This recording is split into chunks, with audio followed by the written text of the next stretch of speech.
बाबा साहब डॉक्टर अम्बेडकर जो जिनको सिंबल ऑफ नॉलेज कहा गया है, जिनको सूर्य की उपाधि दी गई है, जो 300 वर्षों में सबसे प्रसिद्ध छात्र थे, तो उनके नाम को ये क्या छुपा देंगे कहीं? सूर्य को कहीं छुपा लेंगे, ये चंद्रमा को कहीं छुपा लेंगे, सत्य को कहीं छुपा लेंगे? सबसे ज़्यादा मूर्ति तोड़ी जाती है बाबा साहब की। ये तो मजबूती का सवाल है भाई।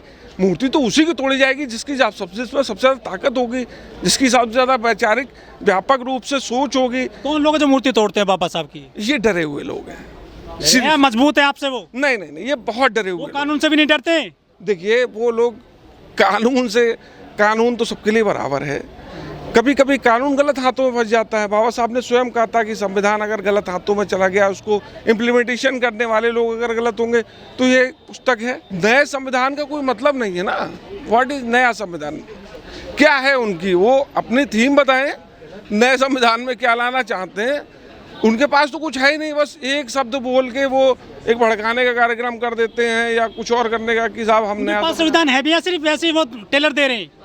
ये बहुत पहले से ये फर्जिफिकेशन करते चले आ रहे हैं। ये इतने डरे हुए लोग हैं, ये इतने डरे हुए लोग हैं कि ये भारत के संविधान से इतना डरते हैं कि भारत का संविधान सबको समानता का अधिकार देता है, सभी धर्मों की रक्षा करता है, सभी वर्गों की रक्षा करता है, सबको समानता रूप से अवसर देता है, न्याय देता है, भाईचारे का प्रतीक है। और ये लोग गैर बराबरी असमानता की बात करते हैं। वो तो कहते हैं सिर्फ आरक्षण देता है दलितों को, ये संविधान है बाबा साहब का। देखिए आरक्षण तो ये कोई ऐसी चीज़ नहीं है। आरक्षण के जो जनक छत्रपति साहू जी महाराज साहब थे और इस देश में सबसे पहले। और दूसरी बात है, जो एक आरक्षण व्यवस्था लागू है इस देश में, जैसे कि मंदिरों में ब्राह्मण पुजारी होते हैं और जब उन्होंने वेद पढ़ रखे हैं, उसने पुराण पढ़ रखे हैं, इसलिए पुजारी हैं वो। बिल्कुल सही बात है। उन्होंने पढ़े ही नहीं है। नहीं, बिल्कुल हमें जरूरत नहीं पढ़ने की। इसलिए है कि वो उनके दादा परदादा लक्कड़ दादा ने बनाए हैं, तो वही पढ़ेंगे ना। दादा तो लक्कड़ दादा क्या बता रहे हो आप? लक्कड़ दादा का मतलब उनके पिताजी, फिर उनके पिताजी, उनके पिताजी, इसलिए। और हमारे बाप दादे ने संविधान बनाया भारत का, तो हम उसको पढ़ेंगे ना, जिससे हमारी शिक्षा उन्नत होगी, जिससे हमारी विचारधारा उन्नत होगी, जिससे हमारी उन्नति होगी, तो हम उसको। अच्छा, संविधान 140 करोड़ लोगों को सुविधा देता है, जीने का अधिकार देता है, लेकिन जो संविधान को बचाने की बात आती है, सिर्फ SC ST OBC लोग आते हैं, माइनॉरिटी लोग आते हैं, वो 15% सवर्ण क्यों नहीं आते हैं संविधान को बचाने के लिए आगे आपकी तरह? भाई साहब इतिहास उठा के देख लीजिए कि इस संविधान को बचाने के लिए हर वो व्यक्ति आएगा जिसने भारत के संविधान को ठीक से पढ़ा होगा, जिसमें समानता की व्यवस्था होगी, जिसके दिमाग में समानता होगी, जिसके दिमाग में न्याय की व्यवस्था होगी, जिसके दिमाग में बंधुता की व्यवस्था होगी, उस संविधान को बचाएगा। वो 15 और का मतलब नहीं है, वो है पढ़े लिखे तबके का। अरे वो बाबा साहब की प्रतिमा तोड़ देते हैं, चित्र जला देते हैं वो बाबा साहब का। देखिए हम बुत परस्ती लोग नहीं हैं भाई। हमारे बाबा साहब ने कहा था कि मेरे वक्त मत बनना, मेरे अनुयायी बनना। तो हम काहे को बाबा साहब की मूर्ति, हम 1 लाख मूर्ति बना देंगे, वो एक तोड़ेंगे, हम 1 करोड़ मूर्ति बना देंगे। मूर्ति का क्या है? बाबा साहब के नाम पे लाखों संगठन चल रहे हैं, 10 लाख संगठन बताए जाते हैं दलितों के, बहुजनों के, लेकिन संविधान पर जब आँच आई है, कोई आगे नहीं आ रहा है संविधान को बचाने के लिए। नेक्स्ट कहते दलित सांसद आ रहे हैं जो सदन में पहुंच गए हैं। देखिए सारे जितने भी दलित सांसद हैं, सबको पता है कि हमारी स्थिति क्या हो जाएगी जब अगर कभी संविधान पे आँच आएगी। तो कोई भी RSS की विचारधारा पे वोट देने वाला नहीं है। संसद में गर्दन कटा देंगे हम लोग और हमारे सांसद, हमारे विधायक, लेकिन कभी संविधान पे आँच नहीं दो, क्योंकि हम लोग अपने लोगों पे कभी शक नहीं करते। तो वो बचाने क्यों नहीं आ रहे हैं बाबा साहब के संविधान को, जो दलित सांसद है, 1100 विधायक हैं? कहाँ से बचाना है? कहाँ से बचाना है? देवराय तो बोल रहे हैं कि बदलो संविधान को। कौन देवराय होता है? ऐसे आर्थिक सलाहकार हैं मोदी के। देवराय से आए और चले गए। ये गोडसे गोलवरकर, ये RSS का सुनियोजित षड्यंत्र है। इस देश का जो 85% जो लोग हैं, दलित, पिछड़ा, आदिवासी, अल्पसंख्यक, पसमानदा, वो इसकी आवाज़ को दबाना चाह रहे हैं। और वो एक सुनियोजित षड्यंत्र के तहत एक संदेश देना चाह रहे हैं कि इस देश के आवाम में कितनी हलचल होती है। और भारत का संविधान विश्व का सबसे बड़ा लिखित संविधान है और ये पूरे विश्व के लिए एक आईना है।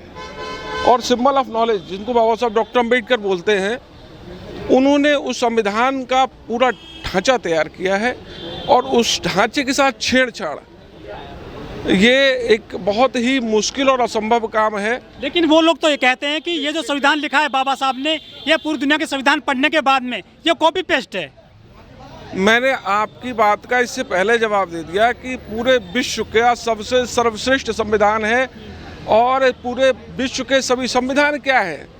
संविधान एक व्यवस्था है जीवन जीने की। किसी भी देश को गति, प्रगति और आज़ादी, समता, स्वतंत्रता, बंधुता और न्याय और तमाम चीज़ें को अग्रसारित करने की एक व्यवस्था होती है। और विश्व की जो सबसे सर्वोत्तम व्यवस्था है वो भारत के संविधान की है। तो फिर ये बदला क्यों जा रहा है? संविधान में बहुत सारा बदलाव भी हो गया है। हाँ, बिल्कुल बिल्कुल, बहुत अच्छा प्रश्न आपने किया कि संविधान में आज तक, भारत के संविधान में व्यवस्था की गई थी कि समय समय पर संशोधन इसलिए होते रहने चाहिए। जैसे हमारे जीवन में संशोधन होते हैं, हम कभी बैलगाड़ी पे चलते थे, आज कार पे चल रहे हैं। आज चंद्रयान 3 सॉरी चांद पे पहुंच गया है, तो क्या हम बैलगाड़ी से तो चंद्रयान तो नहीं भेजते, एस्ट्रोनॉट से ही भेजते।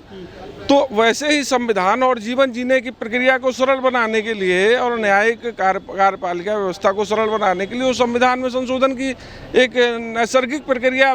जब जब बीजेपी आती है 1949 से लेकर के 2023 तक संघ के बीजेपी के आरएस के लोग संविधान के खिलाफ बोलते रहे हमेशा से। देखिए, ये वर्ण व्यवस्था या मनु व्यवस्था को लागू करने वाले लोग हैं, हम बुद्ध की व्यवस्था के लोग हैं। भारत का संविधान बुद्ध की व्यवस्था का है और ये मनु की व्यवस्था के हैं। भारत का संविधान समानता, न्याय, बंधुता पर आधारित है। इनकी व्यवस्था ऊंच नीच और भेदभाव पर आधारित है। अरे नया भारत है, नया संविधान चाहिए। भारत तो सदियों पुराना है। और तो फिर अगर इनको हिंदुस्तान बोलते हैं, वो इसीलिए हिंदुस्तान बोलते हैं क्योंकि हिंदू का शब्द ही अलग है।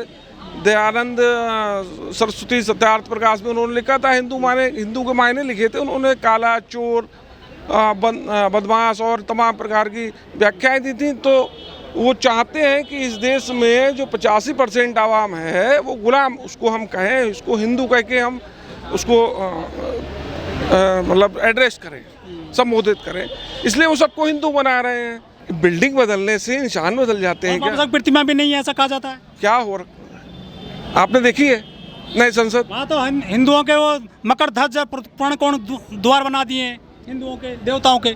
देखिए साहब, ये जो व्यवस्था है, अम्बेडकर द्वार है ही नहीं ना हो। लेकिन मोदी जी तो कह रहे थे मैं संविधान की वजह से प्रधानमंत्री बनाऊं। ये उनके विषय है, हम उन पे कोई इस बात पे नहीं कहना चाह रहा मोदी से। लग रहा है अमृतकाल चल रहा है। देखिए, वो आरएसएस के पुतले हैं, पुतले बराबर तोड़े जाते हैं। तो ऐसा कुछ नहीं है, वो आरएसएस के पुतले जितना आरएसएस। अमृतकाल है आपकी नज़र में? भाई मुझे तो अमृत का मतलब ही समझ में नहीं आता कि क्या अमृत और क्या काल। आज़ादी का अमृत महोत्सव, आज़ादी का अमृत, तो ये तो अपने अपने ढांचे हैं, मतलब कहावतें हैं। कोई कहीं ईद मनाता है तो कहीं दिवाली मनाता है, कहीं कोई कुछ मनाता है। ये तो अपना मनाने का तरीका है। आज़ादी की 75वीं वर्षगांठ पूरा देश मना रहा था, कोई किसी नाम से मना रहा, कोई किसी नाम से मना रहा।